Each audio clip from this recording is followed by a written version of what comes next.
Acts chapter 13, Acts 13, verse 36. Now, David had served God's purpose in his own generation. After he had done that, he fell asleep, or he passed away. But there's this brilliant idea from this text that while King David was alive, he served his generation. See, I want to talk to you about why church matters, why this student ministry matters, why your relationship with God matters for you in your generation.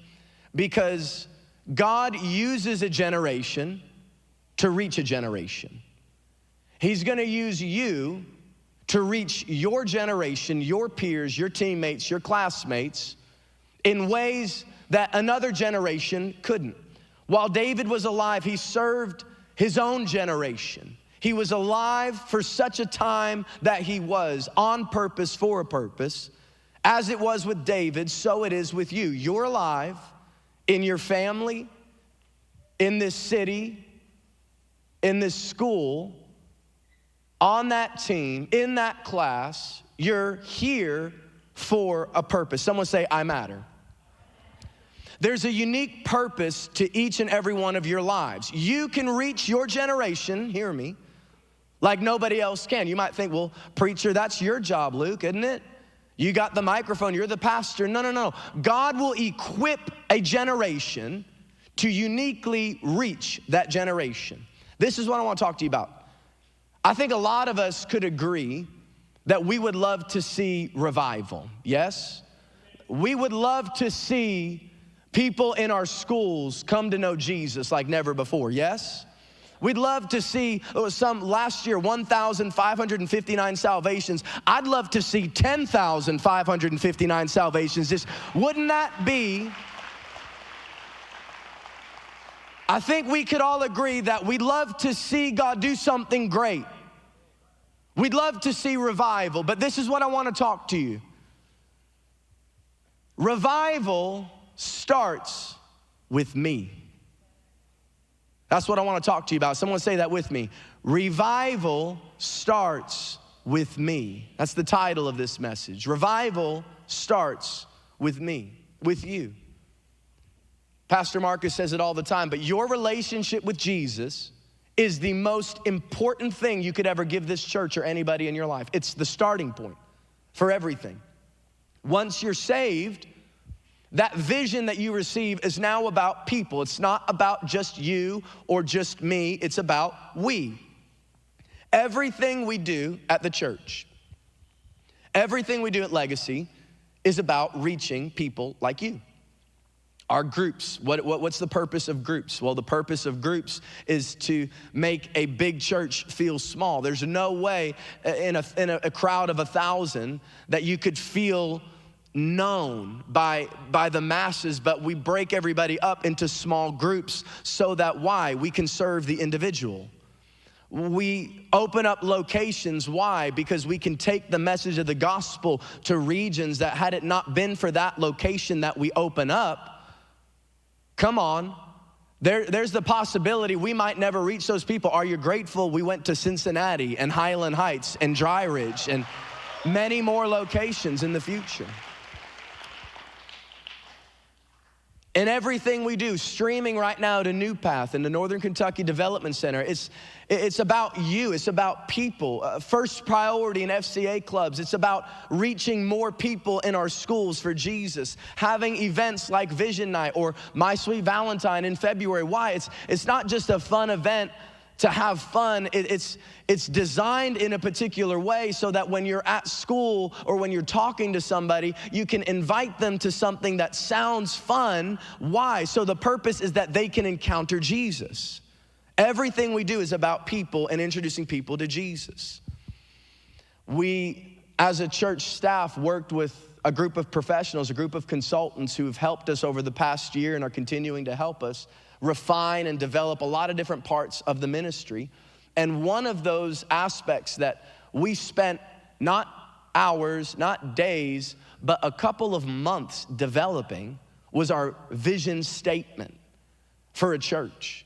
Our vision statement for our student ministry because your vision is your why. It's what fuels everything that you do. And we didn't want to just come up with something haphazardly. No, it was a lot of thought. It was a lot of intentionality.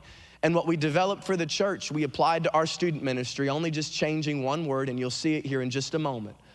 And you probably have already guessed it by now, but our vision statement for Legacy is expanding heaven one student at a time.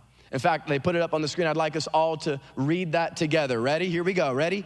Expanding heaven one student at a time.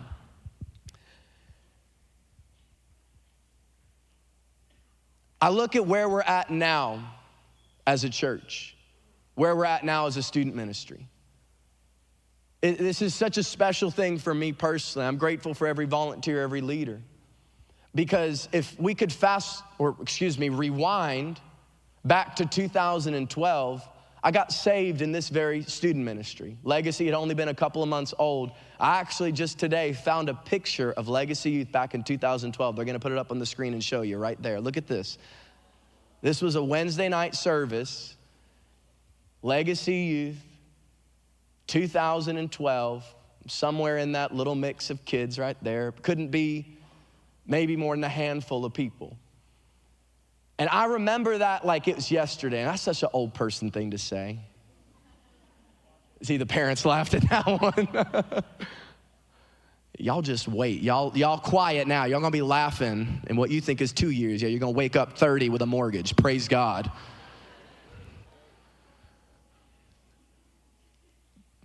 But I remember that time so vividly, so clearly. I remember being 16 years old and the worries and stress I had at 16, who I was gonna end up marrying.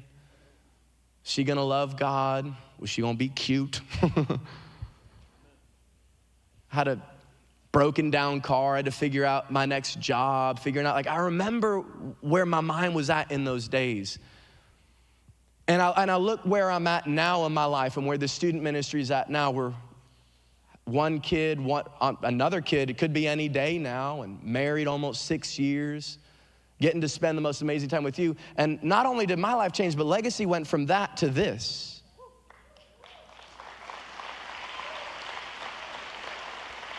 You just take a look right now around this room.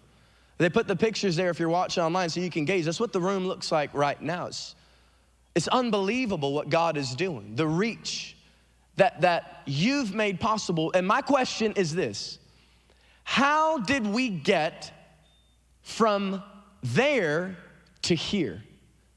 How did we get from that moment in time to now? I'll tell you, it's not by accident. It's not by lack of preparation. But how we got from there to here was one student at a time, one leader at a time, one volunteer at a time, one parent at a time, one sold out young person at a time. I guess I'm just trying to say this right now, that if in 2012, at 16 years old, if you would have told me what life could look like now, I don't think I could have fully grasped it, because it was such a larger than life dream, vision. Well, you take the idea of expanding heaven. It's a massive idea. It's a daunting task. It's a large goal. I don't know if I could quite grasp that. So it could imply that we're called to just live big and think big and be just a big church, but it's not only that, because there's also this idea of one student at a time, one person at a time. That's small, that's easily seen as a practical next step. So the vision is both larger than life and so small and practical you can take a step today. Are you hearing me tonight? Like Jesus left the 99 for the one, right? It's not because the 99 didn't matter, but sometimes you have to do for the one what you wish you could do for the 99. Sometimes instead of just looking at the 99 saying, well, I can't do anything for them, so I'm just not going to do anything at all. No. You have to look at the one and say, what one thing can I do? Because you can look at this crowd, but it's not about the crowd, it's about the one. What I love about this vision statement is that every single person under the sound of my voice can be a part and fulfill this vision statement. It's not just a church vision, it's a personal vision. And my goal for you tonight is that you would leave here with fresh vision from God for your life. Vision is generational, because God works through generations. He'll work from parents to children, from you to your kids and your grandkids. He's orchestrated everybody before you to get you where you are right now, and he's using you to accomplish his will on this earth to reach your generation. And I want to talk to you real briefly by looking at a story of somebody in the Bible who had great vision for what he could accomplish in his life, no matter what he was up against. Nehemiah 2 and verse 13. This is Nehemiah speaking. He said, "By night I went out through the valley gate, and I examined the walls of Jerusalem, which had been broken down, and its gates had been destroyed by fire." God puts it on Nehemiah's heart, who's a prophet, to go out and just look at the walls of Jerusalem. We don't know why this is put on his heart, but God leads him into this season. I don't know why God leads us into certain seasons. I'm sure many of you have questioned that. I don't really know what this part of my life, what this season of life is going to look like. I don't know what God is doing here, but I'm here. And Nehemiah gets here, he follows the voice of God, and he sees the walls of Jerusalem. They're broken down, they're burned down. Israel, you have to understand, has just spent 70 years in exile. They've been berated and attacked by their enemies. Everything is destroyed. Walls are a symbol of values and traditions and protection for a society. Without these walls, every home has been destroyed and attacked. Businesses, families, burned down, ruined. And Nehemiah looks on the condition of Jerusalem. No walls, no protection, no purpose, no value. And as he's looking out, he's so burdened by what he sees. He's so burdened for his city. He's so burdened for the people, mourning all that they had been through. I think if you and I were to pause and take a look at the condition of the world around us, we'd have a similar reaction like Nehemiah.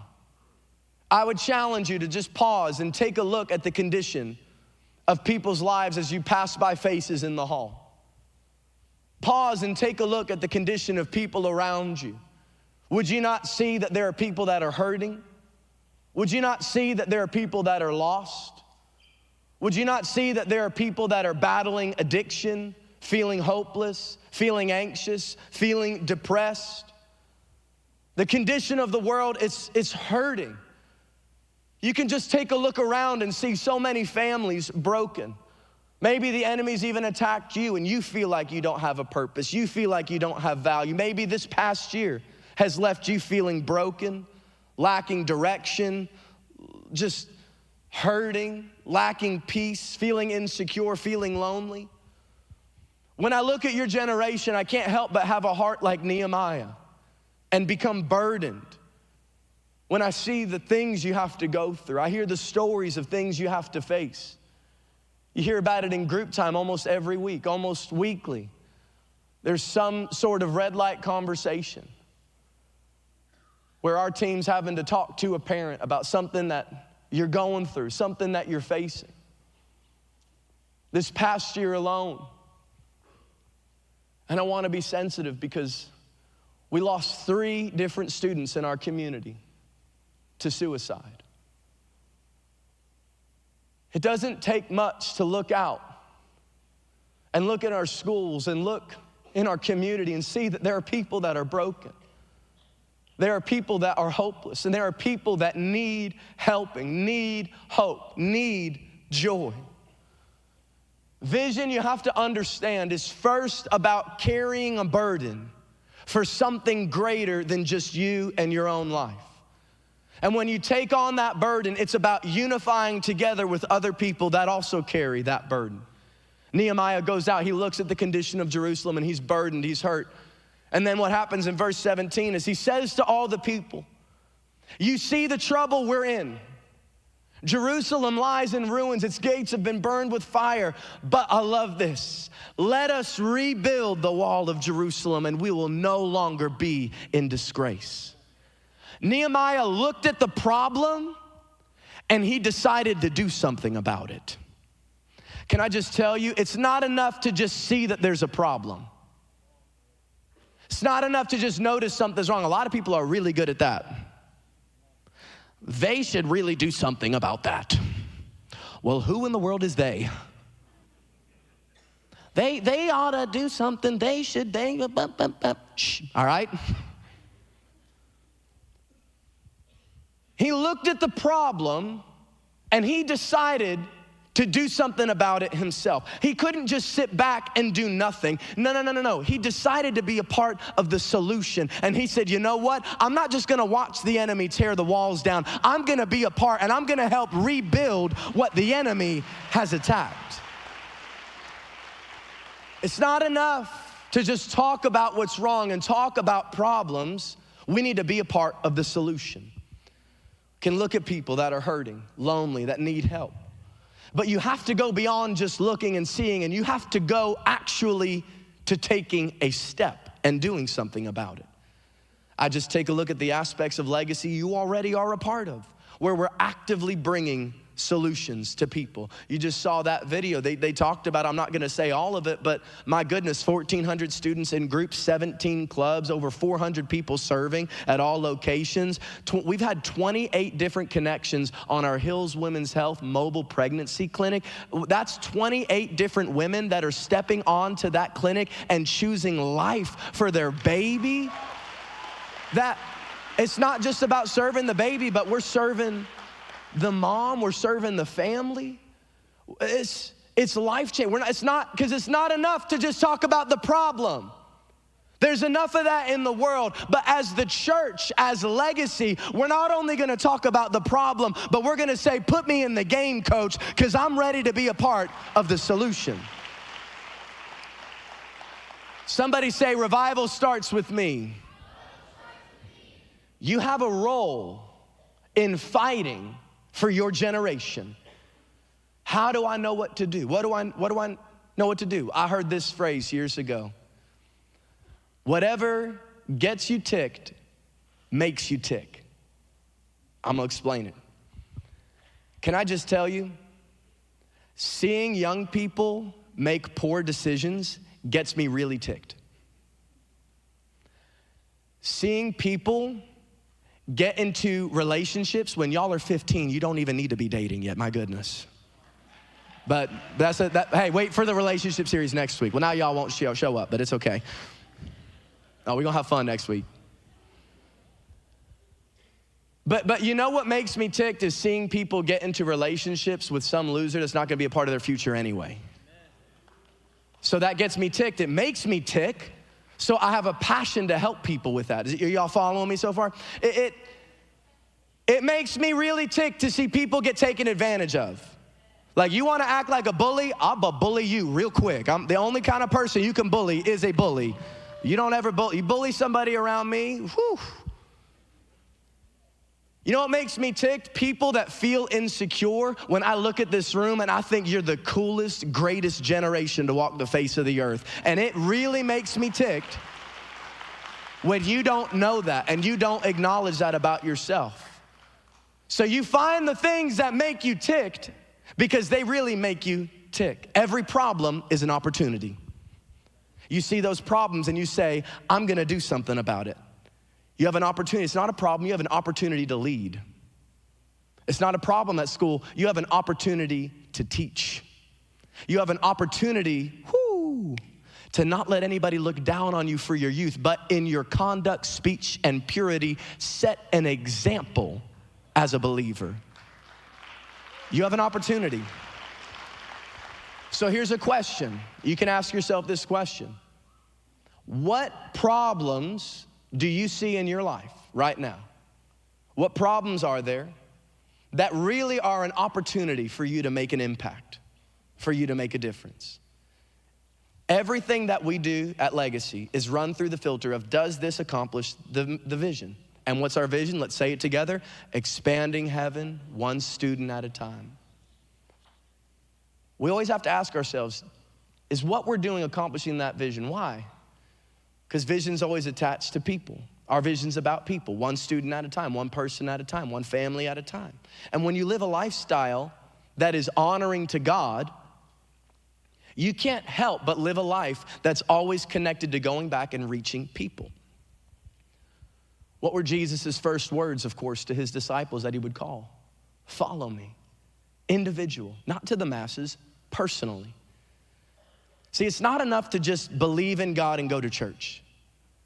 That's the lie, to think that just showing up, I'm at church, that's good. No. We don't go to church, we have to be the church. Nehemiah gathers all his people. He sees the problem. He says, let's do something about it. And then he starts to speak with vision. In verse 20, he says, watch this. He's telling them that we're gonna build. The God of heaven himself will prosper us. Therefore, we, his servants, will arise and build.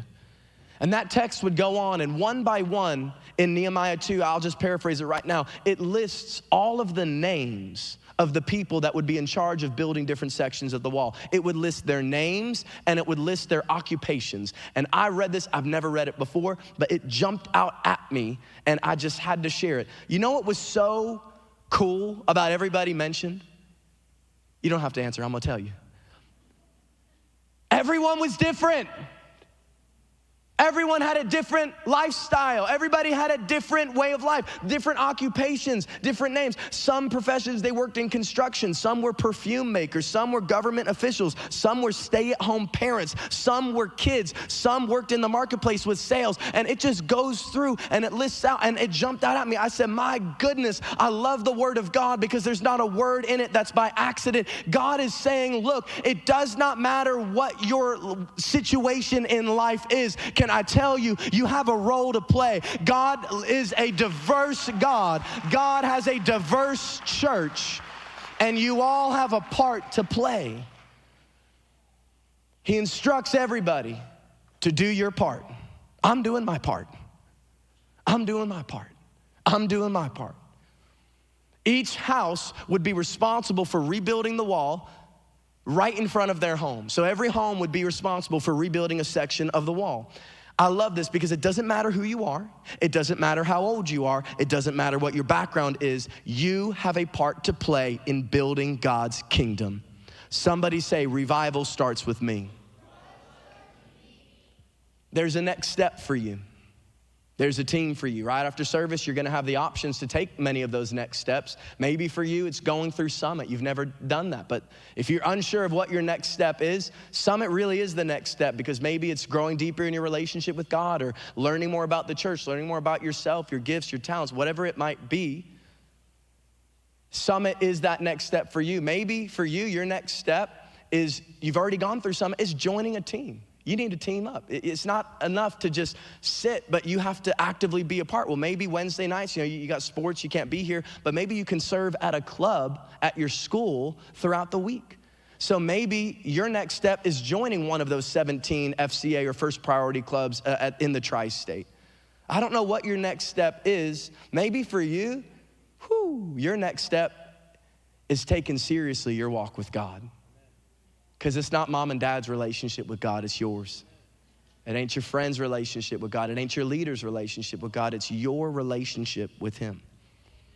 So maybe you already have visions or dreams for your life, or maybe you're kind of like me. Like, I can't really see how much greatness could come in my life. You don't know me, you don't know my story. Well, Nehemiah has to stand up and say, we're gonna rebuild this wall. That's a daunting task. Anybody ever built a giant wall around a city? That's intimidating. How do you start? I could guess how you start. One brick at a time. One little section at a time. How do you accomplish expanding heaven? I guess one student at a time. How do you change your school? One classmate at a time. How do I let God show up in my family? One family member at a time. Dreams should scare you. It should be daunting. Otherwise, they wouldn't really be dreams worth having, would they? So a question you need to ask yourself is, what's a step you can take today? What's a step you can take this week? Steps are important. They're not exciting. But you have to remember, God orders our steps, not our leaps and bounds. So we have to be okay with trusting God's timing. So Nehemiah sees the problem. He decides to do something about it. He rallies the people together. They put their hands to work. They start rebuilding the wall, and it's all coming together. And their enemies start seeing them try to rebuild something. The same people that have attacked them, the same people that have put them down for so long. They start mocking them and calling out to them and threatening them, laughing at them. The Bible says they despised them. And Nehemiah looks over and he says, I stood up and I said to them, I said to all the people working, don't be afraid of them. Don't be afraid of what they're saying, but remember the Lord who is great and awesome, and fight for your families, for your sons and for your daughters, for your wives and for your homes. See, haters love to laugh when you try to do something great. Whenever you dream big, it's funny how people creep up, start to have problems with you. See, the truth is they always laugh at the beginning. But they don't really hate you. The reality is there's not much going on in their life that they can be proud of, so it's easier for them to tear you down than be honest with where they're at. So if you have somebody critiquing you, demeaning you, despising you, when you're just trying to live for Jesus and live boldly, that says a whole lot more about the condition of their life than it does yours. Nehemiah would rally those to fight. And he said, look, don't pay attention to that. Don't pay attention to what they're saying. Don't be distracted by what they're saying, because we knew what we needed to do. He knew what they needed to do, but more importantly, he knew why they needed to do it. It's not enough to just know what you need to do, but you have to know why you need to do it, because why will motivate you. Why is the gas in the fuel tank of your life. We have a responsibility to those around us. Why do we have legacy? Why do we do what we do? Because it's fighting for your generation. We have a responsibility to those around us. Are you tired? Let me just ask you, are you tired of seeing your friends suffer with feeling hopeless? Well, then we need to fight for our friends. Are you tired of seeing families be hurt and attacked by the enemy? Then we need to fight for our generation. Are you tired of seeing the enemy take ground? Are you tired of seeing darkness overtake people's lives? And are you ready to see revival break out in your schools? Then it starts with you. There's nothing that the enemy wants more than to see you sit back, cower down, be afraid, be timid, be depressed, be hopeless, be addicted, be scared, be kept down. Don't ever reach your potential. Don't ever think you're somebody that could do something great. Yeah, this ain't for you. Don't ever think that. That's what the enemy would want you to believe. Because there's no weapon formed against you that will prosper. So how the enemy takes you out of the fight is he gets you to doubt yourself. You have a role in this fight for your generation. The enemy's after your vision. Because if he can't destroy you, he'll distract you. If he can't take you out, all he really has to do is redirect your vision. Hebrews 11 and verse 1.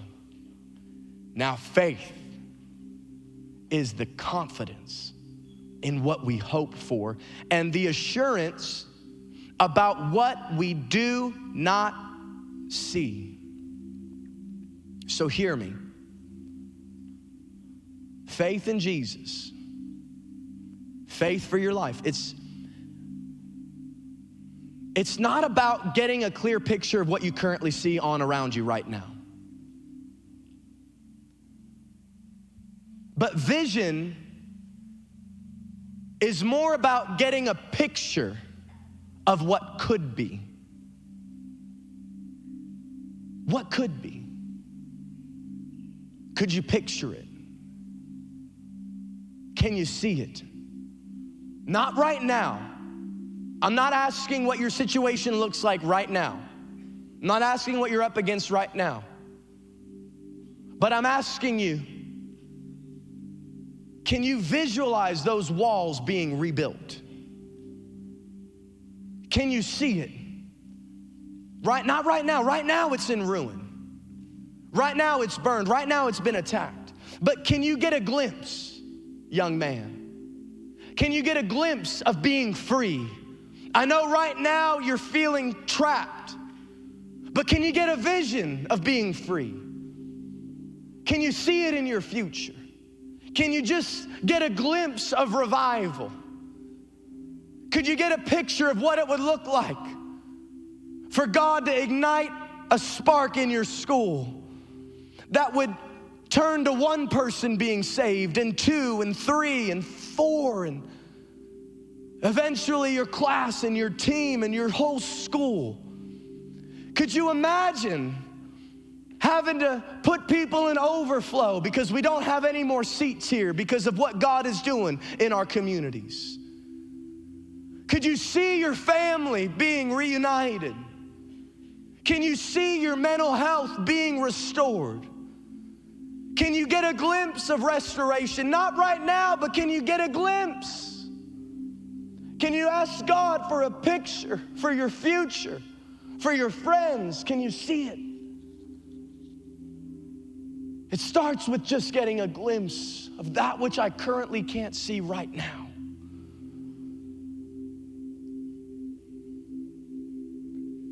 But oh, how the enemy wants you focused on what your life looks like now. Wants you focused on your past. You've never done anything great before. What makes you think you could do something great now? That's the enemy.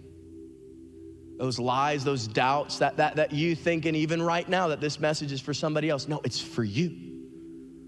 God has this word for you. You know Nehemiah's response to the enemies when they're intimidating, getting them to doubt, getting them to quit? He said, should a man like me run away? Should a man like me run away? No, I will not go. See, vision is so much greater than just your life. It's so much greater than just what I could do on my own or what you could do on your own, but united together under that vision, working together under that vision, saying, I will not leave from what God has called me to do. I will stay in God's house. I will reach my friends. I will be bold. I will not fear. I will serve the Lord, and I will see victory in Jesus' name. You want to know the crazy thing? Nehemiah looked out and the walls were broken. It was hopeless. But Nehemiah got a vision of what it could look like, what restoration could look like. And he rallied the people together, much like this, saying, let's rise up together. Let's unify together. This is the vision. This is what we're gonna do. God will prosper us. And you know what happened? In 52 days, they rebuilt the entirety of the wall around the entire city. An impossibility completed in 52 days. Here's my question, Legacy. What could God do in your life in 52 days? What could God do in your life in 52 weeks this year? What walls has the enemy torn down and broken down that you view as an impossibility that God, through his infinite power, strength, and wisdom, could rebuild and bring restoration? What could God do? with a ministry like this, with a generation like yours, if we all said, I'm not just gonna look at the problem, I'm not just gonna look at what's wrong, I'm done sitting on the sidelines. I'm done watching the enemy take territory in my generation. But while I'm here, I will fight for my friends. I will fight for my family. I will fight for my generation. And you're not just gonna fight, you'll see victory in Jesus' name.